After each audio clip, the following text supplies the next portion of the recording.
in this session we will be seeing about JPEG image compression method.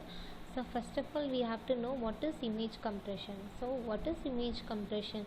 Mainly why we are going for image compression is in order to reduce the particular image size or a file size so that the storage of that particular data can be reduced and it can be able to be transferred easily from one networking medium to another medium.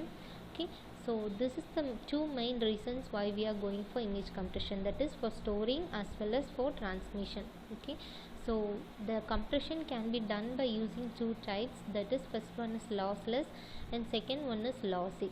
So what is lossless is we will be going for applying by using some compression algorithms so that it will be able to reconstruct the data without losing any kind of data or details that is present within that particular image.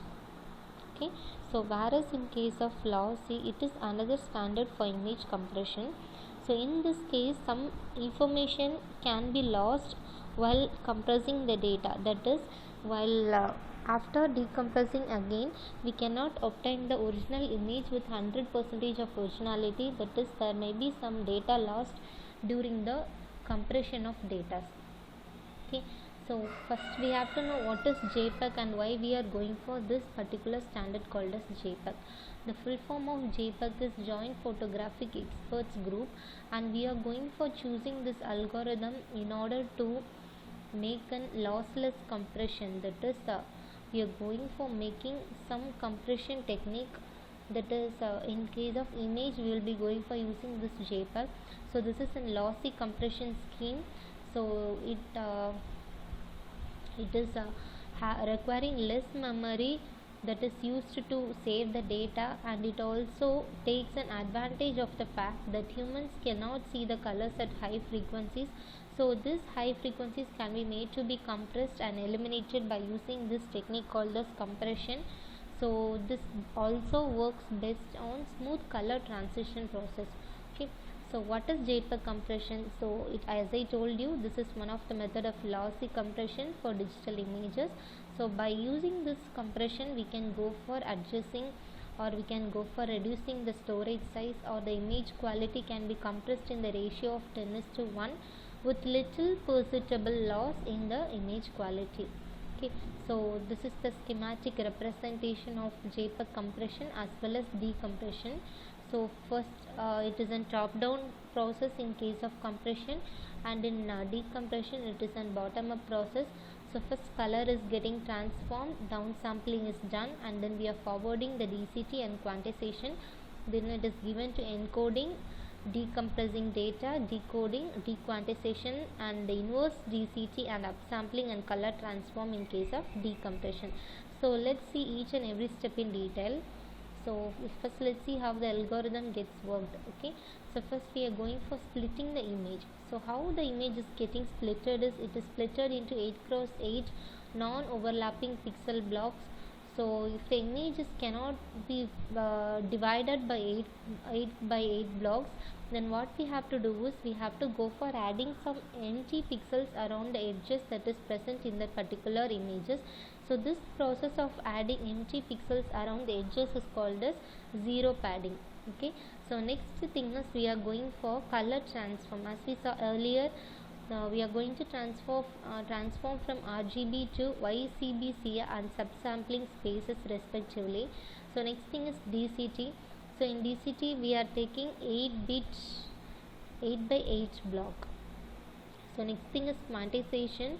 So we are quantizing the DCT coefficients so that it can be made visible. Okay, so next one is serialization. So for this we will be adding zigzag scanning pattern so we can see each and every module in detail. Okay, so next one is vectoring. So in case of vectoring we will be applying GPCM modulation technique on the DC components, and in case of run length encoding it is applied on AC components, and finally entropy encoding, that is compressing of both the run length coding as well as Huffman coding or arithmetic coding. So this is the step 1, splitting.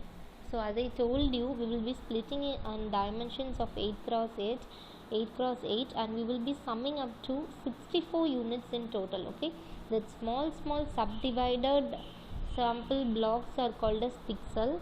Okay, so the basic definition of pixel is the thing that which is the smallest unit that is present within a particular image. Okay, so next one is step 2. We are converting RGB to YCBR. So we are going for converting in the terms. Why we are going for this conversion is in order to make the precision of human eye to be visible to this color. So Y is brightness and CB is color blueness and CR is color redness. So as we all know, RGB is the major color model that is present within an image.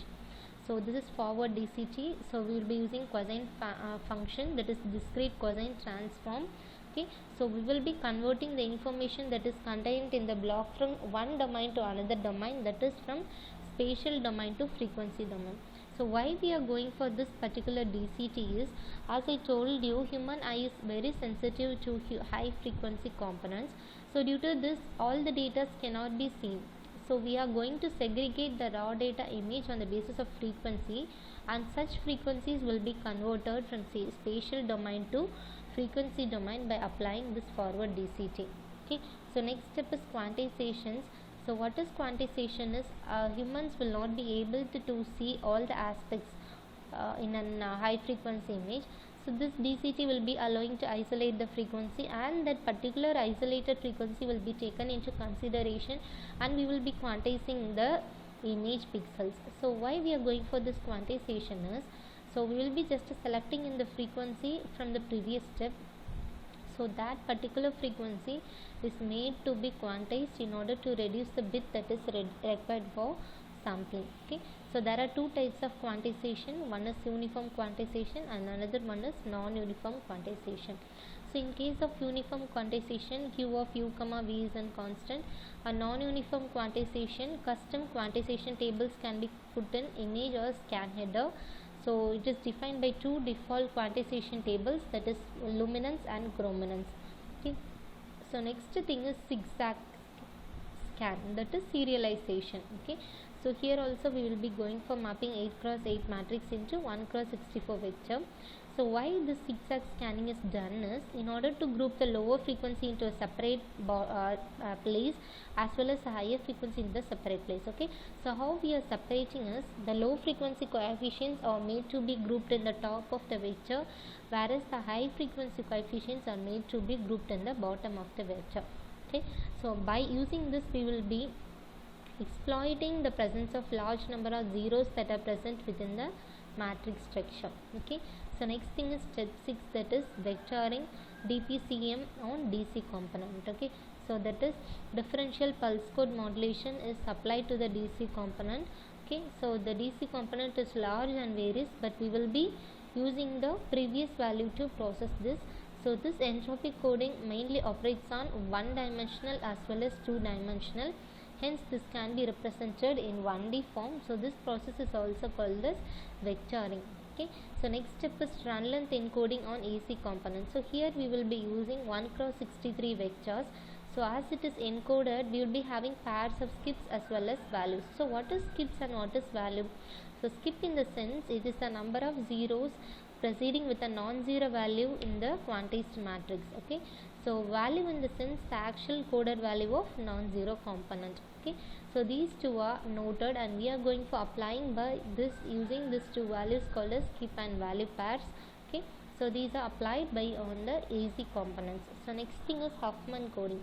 Okay, so Huffman coding mainly we are going for replacing long strings of binary digits by a string of much shorter code words. That is, in place of using 10 bits, we are going for replacing it by 5 bits. That is, we are reducing the number of bits that is required for storage. Okay, so we will be forming a table of code words with a set of code words computed by using Huffman coding algorithm. So in Huffman we will be using DPCM encoder technique. So where the DC coefficients are represented by a pair of symbols called as size as well as amplitude. So what is size is, it will be representing the number of bits that is needed to represent the coefficient, whereas amplitude represents the actual bits.